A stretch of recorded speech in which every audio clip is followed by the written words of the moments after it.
Ratusan mahasiswa dari Institut Agama Islam Negeri, IAIN, Ambon berunjuk rasa di depan kantor Wali Kota Ambon, Kamis, tanggal 15 Juli tahun 2021. Mereka menolak penerapan pemberlakuan pembatasan kegiatan masyarakat, PPKM, Mikro yang diperketat di Kota Ambon. Dalam aksi itu massa mahasiswa ikut membawa sejumlah spanduk dan pamflet berisi kecaman dan penolakan terhadap penerapan PPKM di Ambon.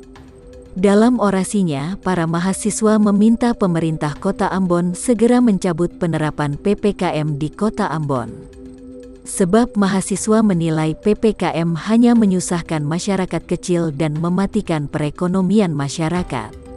Para mahasiswa juga menilai pemberlakuan PPKM di Kota Ambon telah menyalahi aturan, sebab pembatasan kegiatan masyarakat yang diatur dalam penerapan PPKM telah menabrak aturan yang lebih tinggi.